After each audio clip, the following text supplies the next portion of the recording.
안녕하세요. 현직 셰프로 일하고 있는 34살 여자입니다. TV 예능 프로나 홈쇼핑 같은데 나오는 다른 유명 셰프분들처럼 제 이름 걸고 레스토랑을 하고 있고 그런 건 아니에요. 하지만 저도 언젠간 제 이름을 내건 레스토랑을 오픈하는 게 꿈입니다. 원래는 서울에 있는 유명 호텔에서 일을 했었고, 현재는 아는 지인이 가게를 내면서 호텔 일을 그만두고 경기도 외곽 북한강 근처에서 뷰 맛집이자 음식 맛집으로 유명한 레스토랑에서 월급 받으며 일하고 있어요. 34이라는 나이가 결혼하기에 이른 나이는 아니죠. 일에 정신이 팔려서 결혼이고 뭐고 제쳐두고 여태까지 열심히 살아왔어요. 그렇다고 제가 결혼의 뜻이 없는 건 아닙니다. 제 나이가 나이다 보니 명절 때만 되면 친척들이 결혼은 언제 할 거냐는 질문을 피해갈 수가 없는데 그게 그렇게 고역이 아닐 수가 없습니다. 저도 괜찮은 사람만 나타나면 결혼을 할 생각이 있었어요. 그런데 일이 너무 바쁘다 보니 사람을 만날 기회가 흔하지 않았죠. 더군다나 제가 주 5일 근무를 하고 있기는 하지만 바쁜 주말의 경우는 교대 근무를 하고 있는지라 주말에 쉬는 날이 한 달에 2번 정도밖에 안 되거든요. 그렇다 보니 안 그래도 모자란 시간이 더더욱 모자란 상황이었지요. 일이 바쁘다고 해서 결혼을 아예 손을 놓고 있던 건 아니었어요. 가족들한테는 모르게 해서 틈틈이 중간중간 연애를 하고 있기도 했었죠. 그중에 결혼 이야기까지 나올 정도로 깊게 만난 사람은 없었는데 하나같이 말하는 게 주말에 시간 맞추기가 너무 어려운 게 힘들다는 의견이 많았습니다. 특히나 직장을 서울에 있는 호텔에서 경기도 외곽 쪽으로 옮기게 되면서 애써 맞추던 시간마저도 더 맞추기 힘들어진 상황이었어요. 그렇다고 제가 밥 벌어먹고 사는 일이 이건데 결혼 하나 하자고 해서 여태껏 쌓아온 경력도 다 포기해버리는 게 맞는 건가 싶었어요. 언젠간 제 이름으로 레스토랑을 오픈하고 그때부터는 저도 당연히 일을 하겠지만 월급 셰프도 고용하게 될 테니 그때 되면 아무런 문제가 없을 거다 하고 긍정적으로 생각해 보려 했지만 솔직히 꿈만 같은 이야기지 당장은 이뤄지지도 않을 현실성 없는 망상에 불과했습니다. 10년 일하면서 모아놓은 돈은 꽤나 많은 편이지만 제 이름으로 가게 오픈하기엔 터무니없이 부족한 돈이었거든요. 그냥 한 해 한 해 한 명씩 제 주변 친구들부터 예전부터 같이 일해오던 사람들. 결혼하는 거 구경이나 다니면서 추기하고 그렇게 결혼은 저랑 인연이 없는 건가 하는 생각만 갖고 살았네요. 그러다 작년 겨울 어쩌다 보니 인연이 다 남자친구가 생기게 되었습니다. 그때 당시에는 드라마에서나 나올 법한 운명적인 상대가 나타났다 생각했었죠. 그런데 하필 그 드라마 장르가 하고 많은 드라마 중에 막장 드라마일 거라고는 그때는 상상조차 하지 못했네요. 남자친구의 나이는 37이었고 해 바뀌면 38에 곧 40을 앞두고 있었다 보니 연애 시작하면서부터 서로 결혼을 어느 정도 염두에 두고 있었던 것 같아요. 그 덕에 연애 시작과 동시에 서로의 결혼관에 대해서 이야기를 나누는 사이까지 금세 발전하게 되었습니다. 조건만 따져본다면 처음엔 이 사람이 왜 여태껏 결혼을 못했나 하는 생각이 들 때가 많았습니다. 저야 주말에도 일 때문에 시간 내기가 힘들어 연애할 시간이 부족했었다는 변명거리가 있었지만 남자친구의 경우는 저처럼 주말에 출근할 걱정 없는 안정적인 공기업을 다니고 있는 사람이었거든요. 연봉도 나쁘지 않고 외모만 두고 보더라도 어디 빠지는 점이 있는 사람이 아니었어요. 대출이 조금 남아있다고 하기는 했지만 자가로 집도 보유하고 있었고요. 성격도 굉장히 좋았습니다. 그동안 저와 연애했던 사람들이 하나같이 입을 모아 말했던 게 제 스케줄 문제였는데 남자친구는 그런 제 사정 또한 전부 다 이해해주는 사람이었어요. 그 먼 길 마다하지 않고 제 체력 생각해준다고 데이트도 제가 사는 곳 근처에서만 했었고요. 남자친구 집까지 차로 못해도 1시간은 걸리는 거리를 일주일에 2~3번씩 와주면서 불만 한마디 말한 적이 없는 사람인데 당연히 고맙지 않을 수가 없었지요. 그 덕에 저도 이 결혼에 대해 어느 정도 확신을 갖게 되었습니다. 연애 시작하자마자 결혼 이야기를 꺼냈던 게 너무 성급했던 게 아닐까 하던 시기도 있었는데 그 시기는 생각보다 금방 지나갔고 언젠가부터는 저도 이제 곧 결혼하겠구나 하는 생각을 갖게 되었습니다. 그런데 결혼 이야기가 어느 정도 진행되면서 이 사람이 왜 여태껏 결혼을 못했는지 그 이유를 알게 되었습니다. 뭐 말할 것도 없지요. 결혼이 일륜지 대사라고들 하잖아요. 둘만 서로 좋다고 이 결혼을 하기에 남자친구의 가족들이 그 누구도 감당할 수 없는 사람이라는 걸 알게 되었거든요. 처음 예비 시어머니를 만나게 되었을 때까지는 예비 시댁이 그런 사람들이라는 낌새조차 눈치를 채지 못했습니다. 어쨌든 저도 서비스직에 몸담고 있는 사람이다 보니 소위들 말하는 여러 진상들을 많이 봐왔어요. 그래서 제가 나름 사람 보는 안목이 있다고 생각했는데 처음 만난 예비 시어머니는 그냥 평범하게 좋은 사람처럼 보였거든요. 제 직업이 셰프라는 이야기를 듣고는 우리 아들 결혼하면 만난 거 많이 먹겠구나 하면서 좋아하셨었죠. 아무래도 아들 나이가 나이다 보니 길게 볼 거 뭐 있냐며 하루빨리 결혼 날짜부터 잡으라는 식으로 보챘던 걸 제외하면 별다른 이상한 점이 없는 평범한 사람이었어요. 그런데 그 평범한 예비 시어머니 옆에 예비 신우라는 존재가 함께하게 되니 그 시너지가 이루 말할 수 없을 정도로 커지더라고요. 예비 신우를 처음 만나게 된 건 양가 상견례 자리였습니다. 양가 상견례도 별 문제 없이 마쳤어요. 저희 부모님 모셔다 드리고 저도 집에 가려는데 예비 신우가 저를 붙잡더군요. 처음 만났는데 인사라도 제대로 나눠야지 않겠냐면서 저랑 남자친구, 예비씨 부모님 같이 해서 이야기 좀 하다 들어가라고 하면서 말이지요. 그날 자리가 양가 상견례 자리였다 보니 예비 신우가 그 자리에서 발언의 기회가 많지는 않았어요.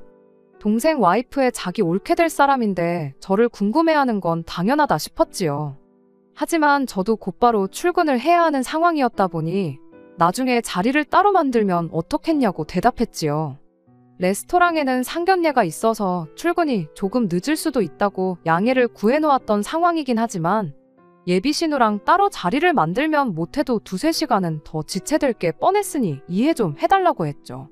그런데 평범하게 좋은 분이라고 생각했던 예비 시어머니가 제 어깨를 손바닥으로 한 대 툭 치면서 예비 신우가 얼마나 바쁜 사람인지에 대해서 구구절절 이야기를 하더군요. 요는 오늘 이 자리를 위해 예비 신우가 바쁜 시간을 내줬는데 그냥 보내는 게 말이나 되냐면서 식당에다가 전화해서 못 간다 말하고 자리를 빛내라고 하더라고요. 제가 예민한 걸 수도 있었겠지만 제 나름대로 프라이드를 갖고 일하고 있는 레스토랑을 두고 주방이 어떻게 돌아가는지도 모르면서 메인 셰프인 제가 없어도 충분히 돌아가는 식당 취급을 하는 것부터 기분이 팍 상했습니다. 예비 신우가 바쁜 시간 내서 몸소 상견례 자리에 행차해줬다고 하는 것도 어이가 없었어요. 남자친구한테 들어서 예비 신우에 대해서는 어느 정도 이미 알고 있던 상황이었습니다. 원래는 병간호 도와주는 일을 하고 있었는데 그때 간호해주던 환자분과 인연이다 그 집 아들과 결혼을 하게 되었고 현재는 전업주부로 집에서 아이 둘 키우고 있다고 들었어요. 애 둘 키우는데 아이 맡겨놓고 상견례 자리까지 나오는 게 힘들기야 했겠지만 도무지 시간을 낼 수 없는 상황에 어떻게든 시간 내서 나왔다고 하는 말이 솔직히 저한테는 말도 안 되는 소리라는 생각밖에 들지 않았었어요. 그 와중에 남자친구가 참 못 믿어 보이기 시작했습니다. 실랑이를 길게 한 건 아니지만 제가 바로 출근해야 한다는 것도 알고 있었고 상황이 여의치 않다는 식으로 이야기를 하고 있는데도 제 편에 서서 말 한마디 해주지 못하고 있었거든요. 어떻게 좀 해달라는 제 눈빛을 애써 무시하는 건지 아니면 눈치가 없는 건지 그래도 혹시 모르니 레스토랑에 전화 한 통 해보라는 말이나 하고 있는데 앞으로 이 사람이 내 남편이 되면 자기 가족들 앞에서 저를 위해 말 한마디 제대로 해줄 수 있겠나 하는 생각이 들더군요. 하는 수 없이 결국 레스토랑에 전화를 걸게 되었습니다. 그래도 저랑 꽤 오래 알고 지낸 지인이라고 혹시 모를 상황에 대비해서 다른 셰프님한테 미리 양해를 구해놓았으니 주방 걱정은 할 필요가 없다고 걱정 말고 예비시댁에 눈도장 제대로 찍고 오라고 해주더라고요. 저만큼 제 결혼을 바라던 지인이었으니 그 배려심은 고맙기 그지 없었지만 차라리 안 된다고 딱 잘라 말해줬으면 싶었던 마음이 더 컸었어요.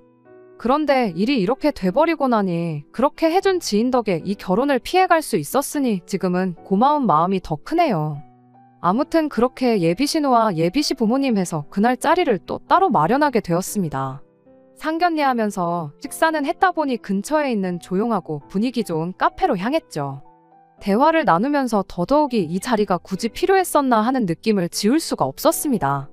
예비신우가 물어보는 질문들은 뻔하디 뻔한 질문들밖에 없었거든요.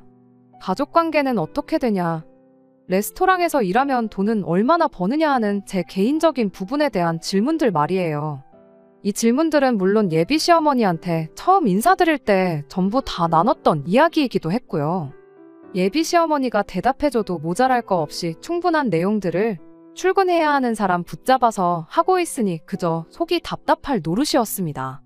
면접 보는 것도 아닌데 예비 신우는 노트랑 펜까지 꺼내서 제가 하는 말들을 적어놓고 있는데 그것도 솔직히 기분이 너무 나빴어요. 그러다 예비 신우가 꺼낸 질문에 상견례 잘 마치자마자 3시간도 안 돼서 결혼 전부터 시짜짓 하려는 집구석에 파혼 선언하고 결혼 뒤집어 엎어버리고 나오게 되었습니다. 제 호구조사가 다 끝나고 나니 대화의 주제라고 할 만한 것도 없었습니다. 그때부터는 예비 시어머니하고 예비 신우가 둘이 잡담을 주고받는 게 더 많았고요.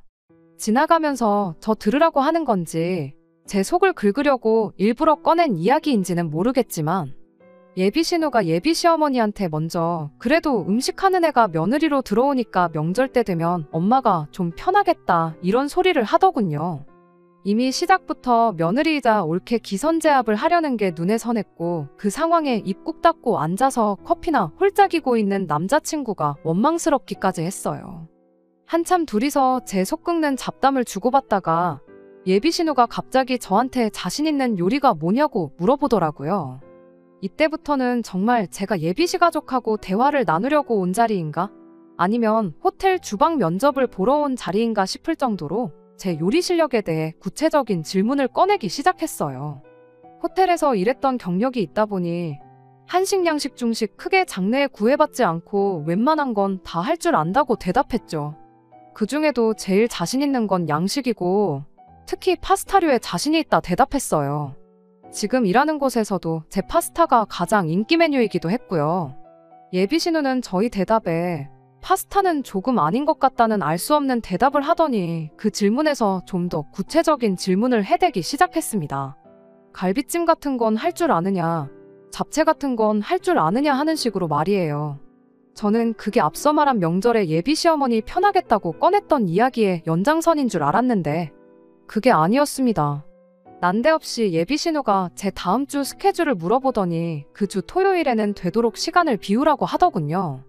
그 주 토요일은 제가 근무가 없는 날이긴 했지만 예감이 이상한 게 그 사실을 말해주면 안 되겠다는 생각이 퍼뜩 들어서 그날은 일이 바빠서 안 된다고 거절했습니다. 어이가 없는 건 애초부터 제 스케줄은 안중에도 없었다는 듯이 오늘도 안 된다고 했는데 되지 않았냐며 또 식당에 말해서 일을 빼고 시간을 비우라고 아예 명령을 하더라고요. 어차피 제 사정은 봐줄 생각 없어 보였고 그럼 왜 그러는지 이유라도 알자 싶어서 왜 토요일에 제 시간을 비우라 하느냐고 제가 먼저 물었습니다. 이유를 알고는 저도 얼이 빠져서 예비신우랑 남자친구를 번갈아 가면서 쳐다봤네요. 그날이 예비신우네 시아버지 생신이라고 했으니까요. 예비신우네 시댁 생일 잔치에 따라가서 생일 축하 노래나 부르고 오라고 저를 부른 건 당연히 아니었지요. 갈비찜이며 잡채며 잔치 음식 말할 때부터 알아봤어야 했어요. 저보고 그날 생신상을 차리라고 꺼낸 이야기였으니 말이죠. 제가 예비 며느리가 아니라 이미 결혼해서 진짜 저 집구석에 며느리로 들어가 있던 상황이었어도 어린 반푼어치도 없는 소리였지요. 내 시아버지 생신상을 차리라고 해도 요즘 세상 돌아가는 분위기에 할까 말까인데 저한테는 남이나 마찬가지인 예비신우의 시아버지 생신상을 차리라고 하고 있는 예비신우를 보니까 지금 저 사람이 제정신인가. 아까 상견례 하면서 먹은 음식이 뭐 잘못돼서 어디 나사 하나 빠져가지고 저런 소리를 하고 있는 건가 하는 생각뿐이었습니다. 대답할 가치도 없는 질문이라서 대번에 제가 왜 그쪽 집안 생일상을 준비해야 되냐고 싫다고 거절했어요. 그랬더니 예비신우가 우리 집에 점수 따고 싶은 생각이 없냐는 헛소리를 하는데 그때쯤부터는 진짜 저게 뭘 잘못 먹고 나왔구나 싶더라고요. 내가 그쪽 집에 점수를 왜 따야 하냐고 평생 얼굴 두세 번은 볼까 말까한 남이나 마찬가지인 사람들 아니냐고 했더니 그쪽 집구석 시어머니 생신상까지 제가 차려주면 1년에 최소 2번은 보지 않겠냐고 하길래 저도 남자친구 얼굴 봐서 여지껏 참고 있었는데 더는 참아야 할 이유가 없다는 생각이 들었고 할 말은 해야겠다는 생각뿐이었습니다. 지금 저랑 장난치는 거냐고 장난치는 거면 재미없으니까 그만하라고 했어요. 지금 그만하면 사과도 따로 안 받겠다고 했죠. 예비 시어머니는 네 형님 될 사람인데 말투가 그게 뭐냐고 대번에 제 말투부터 지적을 하길래 예비 시어머니한테도 한마디 했습니다. 지적질을 할 거면 제 말투를 지적할 게 아니고 가당치도 않은 소리를 당연한 듯 말하는 예비 신우부터 지적하셔야 하는 게 맞지 않냐고요. 그리고 예비 신우한테 한마디 더 쏘아 붙였습니다. 그쪽 시댁에 내가 만든 음식을 대접하고 싶으면 그렇게 하게 해주겠다고요. 다만 다른 손님들하고 똑같이 저희 레스토랑에 2주 전부터 예약해서 손님으로 와서 돈 내고 먹고 가라고 했어요. 그 방법 말고는 그쪽 시댁에서 내가 만든 음식 먹을 일은 없을 테니 꿈도 꾸지 말라고 했죠.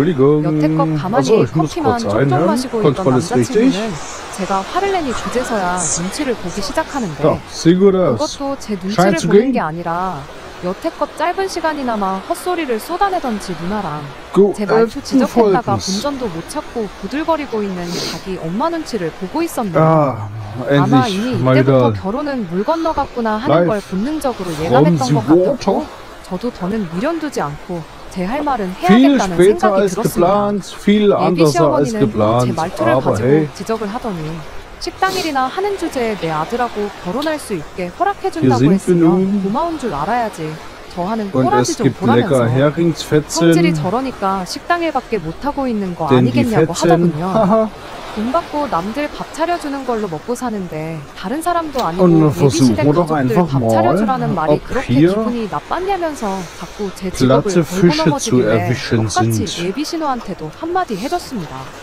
결혼하고 전업주부 하기 전에는 아픈 사람들 돌봐주지 않았냐고요. 잘하는 일이 있는데 집에서 애나 키우면서 재능 낭비하지 말고 시골에 계신 저희 할머니가 지금 간병인이 필요한데 거기 가서 우리 할머니 좀 도와달라고. 그러면 내가 우리 레스토랑 와서 그쪽 시부모 밥 한 끼 사 먹을 용돈 정도는 챙겨줄 테니까 그렇게 한번 해보라고요. 모르긴 몰라도 남 시켜서 차려낸 생신상보다 이래서 번 돈으로 사주는 파스타 한 접시가 예비신우 시부모가 보기엔 훨씬 더 감동적일 거고 며느리 잘못봤다고 생각하고 있다는 그 여론도 한 방에 뒤집어버릴 수 있지 않겠냐고 정보를 찔러버렸죠. 예비 신우가 그때부터 씩씩대기 시작하더니 눈에 눈물이 그렁그렁해서는 더 이상 말을 잇지 못하더라고요. 예비 시어머니가 대신 나서서 한마디 하려고 하는데 그것도 제가 멈춰 세워서는 그만하시라고 했어요. 더 해봐야 예비 신우만 더 비참하게 만드는 거 아니겠냐고요. 그동안 식당이라는 천한 며느리 보게 될까봐 알게 모르게 소가리를 하셨나 본데 축하드린다고. 오늘일로 저 같은 며느리 볼 일은 없게 되었으니 앞으로 신우네 시댁 생신상도 척척 차려내고 시댁 말이라면 듣는 신용도 그런 사람 찾아서 아드님 결혼시키라고 했습니다. 그런 사람 찾을 수 있기는 있겠냐고. 그래도 혹시 모르니 한번 열심히 노력해보라고 말하고 저는 자리에서 일어났습니다. 그제서야 저도 제정신이 들고 주변 환경이 눈에 들어오기 시작했는데 얼마나 소란스러웠던 건지 카페 안에 온 손님들이 저희 쪽을 쳐다보고 있었어요. 제가 밖으로 걸어나오는데 몇몇 분들이 정말 잘했다는 표정으로 저한테 엄지를 척하고 내밀어주시고 그랬는데 솔직히 자랑스러웠다기보다 쪽팔린 게 더 컸고 그렇다 보니 평소보다 훨씬 더 빠른 걸음으로 도망치듯 카페를 뛰쳐나오게 되었습니다. 카페에서 저만치 멀어지고 나니 저 멀리서 남자친구가 저를 쫓아 뛰어오고 있더라고요. 더 볼 일 없으니까 오지 말라고 멀찌감치서 소리를 질러댔는데도 기어이 제 옆까지 오더라고요. 자기 가족들을 대신해서 저한테 사과하는 것까지는 바라지도 않았는데 갈길 가던 저를 불러세워서 한다는 소리가 이대로 가면 어떡하냐는 겁니다. 이대로 가면 파혼이라고. 분위기가 좀 과열된 것 같은데 잠깐 추스리고 저녁 식사라도 같이 하면서 풀어보자고 하는데 그 상황에서 예비신우랑 예비시어머니한테만 한마디 했지 이 자식한테도 중요한 말 한마디 해준다는 걸 까먹고 그냥 나왔다는 게 생각이 나더라고요. 그래서 너도 그 나이 먹고 그랬으면 정신 똑바로 차리라고 했네요. 그 와중에 오빠한테 너가 뭐냐고 지적을 하길래 진짜 오늘 너네 누나랑 자리를 가졌던 게 천만 다행인 것 같다고. 어영부영 그냥 넘어갔다가 혹시나 결혼이라도 했으면 빼도 박도 못했을 텐데 완전 조상신이 도운 느낌이라고 해줬죠. 연애 초반에는 왜 너 같은 사람이 아직도 결혼을 안 했나 싶었는데 이제 보니 알겠다고. 안 한 게 아니라 und 못한 dort 거 versuchen zu 아니냐고 angeln, 목을 wo wir letztes 찔러줬습니다. Jahr Urlaub gemacht haben. 그나마나 그 나이 먹고 결혼하겠다고 집에 데려온 Weil 상대가 dort 내가 처음은 sind 아닐 wir dann 테고 von der 다 너네 누나랑 windabgewandten 어머니 Seite. 겪어보고 도망친 So, 거 und jetzt 아니냐고 baller ich hier 물었는데 erstmal raus. 아무 대답도 못하는 게 제가 말한 게 틀린 말은 아니었나 보더라고요. 그래도 그간 만난 정이 있으니 악담뿐만 아니라 제대로 충고 한마디도 denn 해줬습니다. 저 두 ihr 사람 kennt 어떻게 das. 못하면 평생 결혼을 Nix 못하는 거라고 könnte 생각하면 was 된다고. nix fisch. 그러니 너부터 바뀌라고요. 그리고 행여나 이제 자기가 바뀔 테니까 저랑 잘해보자는 말은 하지 말라고 했어요. 솔직히 따라오면 so. 저도 다시 생각해봐야겠다 하는 마음이 아예 없었던 건 아니에요. Da haben wir schon mal 그런데 제 Nummer 말 듣고 1. 제자리에 가만 서서 고개만 푹 숙이고 있는 걸 보니 저 자식 덕거 평생 Morgen ist dann 저렇게 noch die 가족들 눈치만 Wasserwanderhose 보면서 am 결혼도 Start. 못하고 Auf die 살겠구나 habe ich 그런 heute 생각이 Abend 들더라고요. verzichtet. Wir machen 그 so 꼴을 bis 보고 ins 집에 Dunkle 왔더니 rein. 결혼 문턱까지 갔다가 파혼하게 Mal 된 게 schauen, 하나도 also das 아쉽지가 sind so, 않고 제 속이 다 후련했습니다. keine Ahnung, was haben wir jetzt, 20 Uhr? Naja, 2 Stündchen oder so, viel länger wird es wahrscheinlich gar nicht 결혼이 gehen. 뭐라고 막 저를 결혼 하원. 전부터 돈부리듯 대접해주는 집에 제 발로 자처해서 며느리가 되겠다고 들어가겠어요? 한동안은 그냥 하던 야, 대로 hoffnung, 일에나 열중하고 지내야겠어요. 예비 dass das hier 시어머니도 was wird. 한때는 며느리였을 테고 Und für 예비 die 신우 2 또한 지금 Stündchen 한 wollte 집의 ich, war ich 며느리일 zu faul, 텐데 mich umzuziehen 왜 똑같은 extra. 입장이 되는 저를 부려먹지 Aber 못해 das 저렇게 geht auch so, 안달이었는지는 sage ich. 솔직히 아직도 의문이네요. 끝까지 들어주셔서 감사합니다. 오늘의 사연은 여기까지입니다. 구독과 좋아요, 알람 설정 부탁드리고 더 좋은 사연으로 Viel zu 다시 weit woanders hin, 찾아뵙겠습니다. aber na 감사합니다. gut.